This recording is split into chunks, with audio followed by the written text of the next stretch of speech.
upon this achievement. And Right Honorable Speaker, Honorable Agaba is our Vice Chairperson for Toro MPs Forum, and on which forum I am the Secretary, and we have achieved a lot together with his leadership. And he's a hardworking person. No wonder he achieved this. So, Honorable Agaba, I would like to congratulate you. And also thank you for joining our class, because I also hold a PhD in agriculture and rural innovations, which I attained last year. And also encourage you to take up an academic course which can lead you into having an academic PhD. And I thank you for helping the disadvantaged, the financially disadvantaged children, because I understand, I know how hard it is for some students to get school fees, to get tuition, to go to school.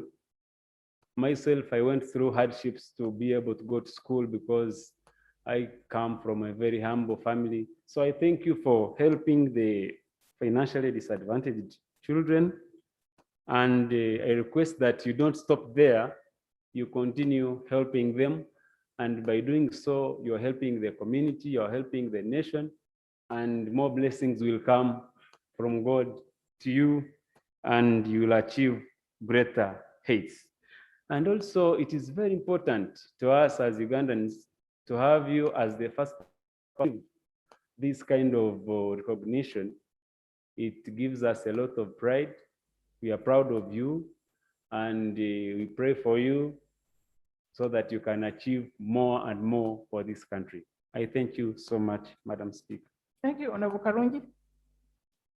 2 minutes.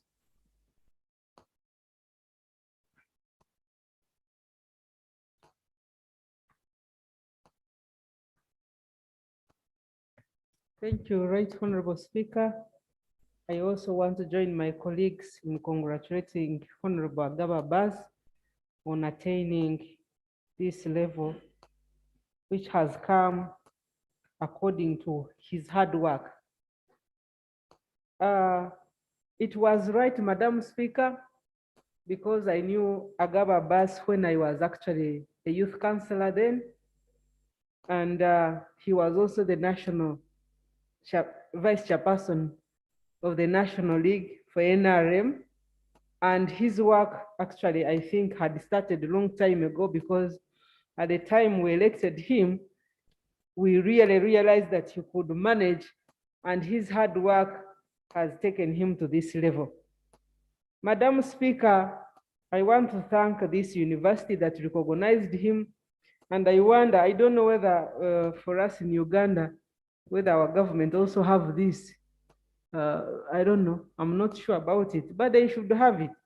We have so many people who have really done great, and the recognition I see is the other modality, but the other things I don't hear them saying you or talking about somebody. I saw the other day we were recognizing Dr. Epodoy, and according to what they talked about him, it's like he had done so many other nice things, but that one, when it came, it broke the whole record. And so Honorable Bas has been hardworking, very humble, and he takes time to actually look at things.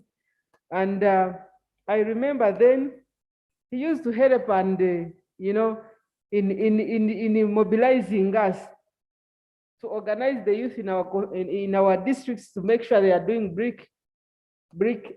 making bricks, bricklaying, encouraging us to do fish farming, and helping us to actually connect and get the people who could fund us, doing carpentry. He did great, and I'm happy that we met again in this house, and I've been watching him. He's not somebody he's somebody actually who deserved this. The way he has been conducting himself and what still he has done on the ground really is great. Getting scholarships for these many students, I remember from Guru, Bujiri, and the others. However, you didn't get for us in Kanungu, but you did a great job, because these are all Ugandans. It is not easy at that level, and up to now, you are still doing the same. Really, may the good Lord bless you so much. And I want to pray that you continue helping Ugandans. You are out of parliament now, but I know this is the time where we shall have too much time again to do other things and help and connect for the sake of our people. And so I would urge you, Honorable Doctor now, Abbas Agaba Mujisha, very great. Please continue lobbying because you have the time, you have the connections. Continue lobbying for our children, for the pride of Uganda. I want to congratulate you, and I want to thank you so much, Madam Speaker, for the opportunity. Thank you very much. Thank you very much. Other members, let me also give my testimony that I've known Honorable Abbas in many capacities, but first really as a leader among the youth, very, very active within our party. But I want to also give testimony that he has been hard at work together with his colleagues to sustain the momentum of the Africa Arab Youth Council. It was started with the two pillars. One pillar was President Museveni, the other pillar was President Gaddafi. So one pillar is there, the other pillar is not there. But notwithstanding that, Abbas worked very hard with his colleagues to sustain the momentum and ensure that the organization continues running. And I've worked with him to promote participation, to ensure that the head of state remembers the obligations. So I really think that this was a well-deserved accolade, and wish him well in his other endeavors. So now I put the question, that the question, you want to, oh, okay.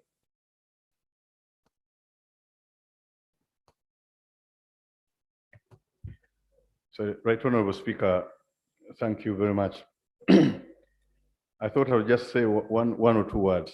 One is to express thanks to you, Right Honorable Speaker, first of all, for allowing the Parliament to recognize this achievement and congratulate me for the achievement, but also to thank you for the journey we have walked with you so far. As a mentor, we are walking in your footsteps, and thank you for guiding us through this. Thank you, colleagues, for these kind words you have spoken. It's a new experience I am getting. I am familiar with it. Well, we have had great experiences where we sit to eulogize our colleagues when they have passed on. We have not had very many to accolade our colleagues when they have succeeded. I'm very grateful about this gesture. But Honorable Speaker, this award, how did it come? Because many people there, the other day I was with the Honorable Kraiji, and was asking me, how did you end up there? Because I think there are many deserving Ugandans that are not there. How do they end up there? I received a call from a professor friend of mine, a Nigerian, called Honorable Dr. Professor Anumaka Ijoma, who asked me a few questions, whether I had a master's degree, and I answered in the positive, and she knew I was a member of parliament, and then said, send me your CV. I want to nominate you for this award. And I sent her my CV. She sent the CV to the Switzerland School of Business and Management, and the Senate perused through, and they rang me, they teleconferenced with me and asked me some few questions. I thought I should share those two questions, Right Honorable Speaker, with the House. Number one, they asked me about my time as RDC, because I'd indicated it in the CV. Because in the CV, you put so many things that you think are of value. Then some few things you just add for the sake. I said I used to teach, to offer class to students where I was RDC. So they asked me, was this an obligation of your job, of the office? I said no. So how did you end up doing it? While I went to Serere as RDC, they transferred teachers from Kampala to village schools to go and teach. And the one who was supposed to teach chemistry in St. Elizabeth Kidetok in Serere refused to come because he didn't want to go to the village. And here he was in the village that the teacher didn't want to go to. I was an RDC, but I have a trained teacher of chemistry and biology. So while I went to inspect the school to know how they were doing, I discovered the class was not attended because the teacher had not accepted to go to the village. I spoke to the head teacher and they gave me some lessons. And within my time as RDC, I fixed some few classes to deal with senior 3 and senior 4 students. I was very happy. I was happy the time I left. They were very, very happy about that contribution. That's why the Honorable Nyarachi is talking of those who even used to come home to stay with me because they used to come from long distances. That's the interaction they had with me. The second interaction they had with me was about some of the students we helped to get scholarships outside Uganda. They studied in China, in Cuba, in Algeria. So they asked me, how did you do this? I engaged with the embassies because that time, Right Honorable Speaker, I remember I was chairman of the NRM Youth League at national level. And while I spoke to the embassies in dealing with them, negotiating with them, they asked me to identify some of those bright students, but financially unable. And we get many of those who would not go to government scholarship for these government universities. So what we did, we take them there, they do interviews, and when they would interview them and they pass, then they would go to study in those countries for free. And some of them have come back here. Some are doctors, some are engineers, and others. So the fact that we would spot an opportunity for them and they would take it up and they use it, it was a great opportunity. And I thank them for that. Finally, while I was RDC in Butaleja, one time I stopped around the Nakaroke and I did my prayers in there's a mosque there. I prayed Friday. So after prayers, I found somebody who knew me as RDC for Butaleja and introduced me to the congregation. So when I spoke, I had nothing to offer.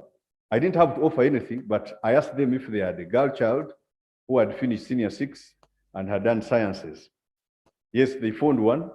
I took her to the Cuban embassy to do interviews. She didn't make it well, but I tried to make sure that at least I do something for her. So I negotiated with the leadership of Kampala International University to give her a free scholarship, free, and they gave her nursing. The other day she finished and they invited me for a party. I was very happy that I was able to do something for her and for the community.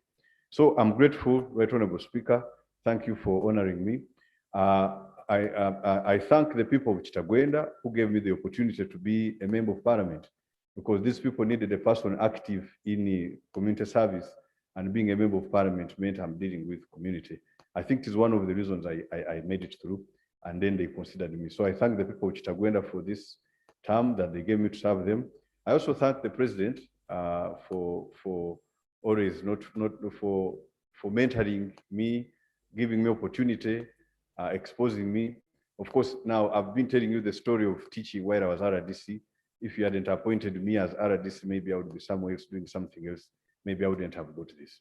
Finally, Right Honorable Speaker, I thank the Senate of the Swiss School of Business and Management for finding me worthy this honor, the first Ugandan. I'm grateful. I hope and pray that many other Ugandans will be able to get it. I thank the Professor Anumaka Ijoma, who was able to support me and nominated me. And may this achievement add value for our young people in this country for their future. Thank you very much, Honorable Speaker. Thank you very much. You can see it's very inspiring. Okay, I put the question be put. Those in favor say aye, the contrary no. And I put the question that this House to recognize and congratulate the Honorable Abbas Agaba upon this achievement. Those in favor say aye, the contrary no. Let's have it. Members, I think we've done quite a bit today. I want to thank you so much, especially for staying up to this time. House adjourned to Tuesday at 2 p.m.